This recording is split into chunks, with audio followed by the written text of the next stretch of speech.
saya Muhammad Zaim Al-Jabbar sebagai pemateri pertama sekaligus moderator. Saya pemateri kedua Gina Kalbi Putri. Saya sebagai pemateri ketiga Maudi Afrina Rahmawati. Dan saya Siti Nurfaiza sebagai pemateri keempat sekaligus penutup. Kami dari SMA Negeri 3 Kabupaten Tebo, Provinsi Jambi, kelas 11 IPA 2 akan menyampaikan materi ekonomi bab 3 mengenai ketenagakerjaan dalam submateri masalah ketenagakerjaan dengan guru mata pelajaran Ibu Ina Trihandayani Lubis. Baiklah, saya akan menyampaikan materi yang pertama. Indonesia adalah negara dengan kekayaan alam dan kekayaan sumber daya manusia yang melimpah. Namun, dengan adanya kekayaan alam dan kekayaan sumber daya manusia yang melimpah tadi akan menimbulkan masalah-masalah pada ketenagakerjaan. Apa saja masalah pada ketenagakerjaan?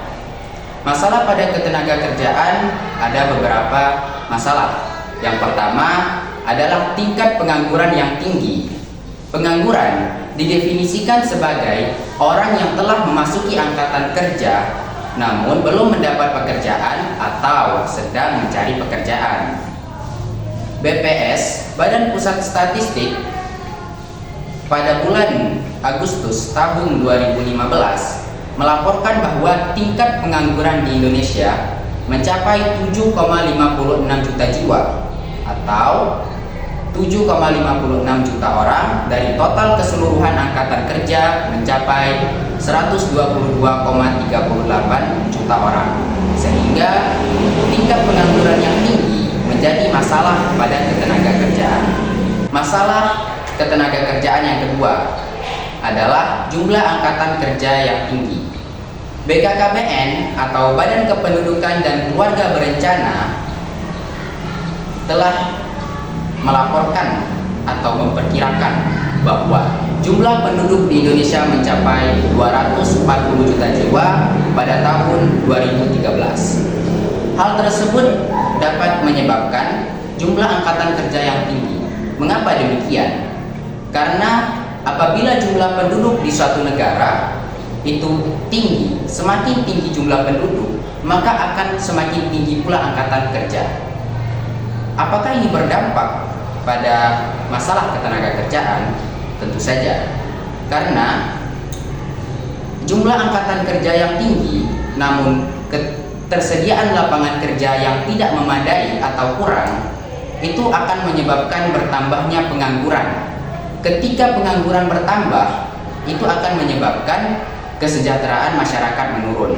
Itulah mengapa jumlah angkatan kerja menjadi masalah dalam ketenagakerjaan. Masalah yang ketiga, tingkat pendidikan dan keterampilan yang rendah. Data Badan Pusat Statistik pada Februari 2014 menyatakan bahwa tingkat pendidikan pekerja sekolah dasar ke bawah masih mendominasi, yakni sebesar 55,3 juta orang, diikuti dengan pendidikan SMP sekitar 21,1 juta orang. Adapun tingkat pendidikan diploma sebanyak 1,3,1 juta orang dan tingkat pendidikan sarjana hanya sebesar 8,8 juta orang. Rendahnya tingkat pendidikan angkatan kerja dapat menyebabkan sulitnya mencari pekerjaan sesuai dengan macam-macam yang ada, sehingga semakin ketat dan sulit. Masalah keempat, penyebaran angkatan kerja yang tidak merata. Indonesia memiliki 17.000 pulau, namun kepadatannya tidak merata. Sebagian besar orang-orangnya tinggal di Pulau Jawa. Hal itu menyebabkan penyebaran angkatan kerja tidaklah merata. Terlebih mereka yang memiliki latar belakang pendidikan tinggi, mereka lebih terfokus pada daerah dengan kependudukan tinggi. Masalah yang kelima yaitu perlindungan kesejahteraan tenaga kerja yang belum maksimal. Perlindungan kesejahteraan tenaga kerja di Indonesia belum maksimal. Hal ini dikarenakan standar upah yang belum memenuhi kebutuhan masyarakat, kemudian kondisi tempat kerja yang buruk, serta ketidakadilan di dunia kerja. Beberapa faktor yang mempengaruhi kesejahteraan tenaga kerja adalah yang pertama, tingkat ekonomi masyarakat, kemudian stabilitas politik, dan iklim investasi yang mempengaruhi tercapainya lapangan kerja baru. Kemudian juga pasar global yang akan mempertajam persaingan tenaga kerja. Nah, negara juga memiliki peranan dalam mengantisipasi dan mengatasi masalah-masalah yang terjadi dalam ketenagakerjaan, yaitu dengan cara yang pertama, menyusun dan mengawasi pelaksanaan berbagai peraturan dalam ketenagakerjaan. Contohnya seperti dalam Undang-Undang Nomor 21 Tahun 1999, yaitu tentang diskriminasi dalam jabatan dan pekerjaan. Cara yang kedua yaitu dengan meningkatkan kualitas dan produktivitas tenaga kerja. Yang dapat dilakukan oleh negara yaitu dengan satu, menyelenggarakan pelatihan di bidang manajemen. Cara yang ketiga yaitu dengan meningkatkan atau mengembangkan kesempatan kerja dalam negeri. Yang dapat dilakukan yaitu seperti membuka lapangan wirausaha baru dan juga melakukan transmigrasi. Cara yang keempat yaitu mengembangkan kesempatan kerja di luar negeri. Contohnya dalam penyaluran tenaga kerja Indonesia atau TKI ke luar negeri. Cara yang kelima yaitu dengan perlindungan tenaga kerja. Yang dapat dilakukan oleh negara dalam melindungi tenaga kerjanya yaitu dengan mensosialisasikan tentang standar pengupahan. Selain itu juga tentang bagaimana peraturan perundang-undangan dalam ketenagakerjaan yang berlaku di Indonesia. Yang terakhir yaitu membina hubungan industrial baik dalam negeri maupun luar negeri seperti pembangunan hubungan yang harmonis dengan cara mengembangkan serikat pekerja dan juga pengusaha. Nah, materi yang saya sampaikan tadi juga menjadi materi penutup dari presentasi kami pada hari ini. Jika ada salah tutur kata maupun perbuatan, kami mohon maaf. Sekian, atas perhatiannya kami ucapkan terima kasih. Wassalamualaikum warahmatullahi wabarakatuh. Sumpah lain lagi. Itu kan sengaja. Iya sih, Submateri. SMA Negeri 3 Tebo Kabupaten Astagfirullahaladzim. Tadi benar. Kita kata ya.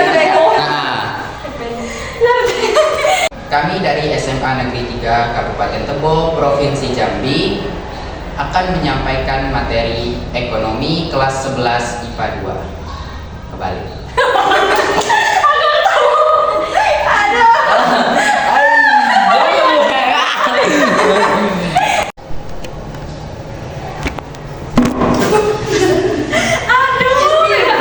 Juga menyebabkan sulitnya ya Allah. Ya Allah. Data Badan Pusat Statistik pada 2014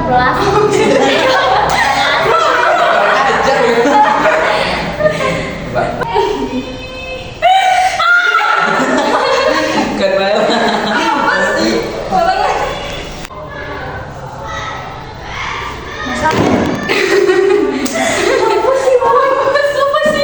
Dari standar upah yang belum mencapai sorry kau tolonglah standar ya kok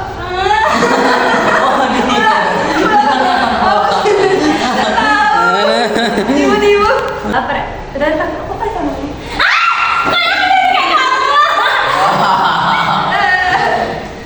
sengaja Astagfirullahaladzim, yang nampak miris.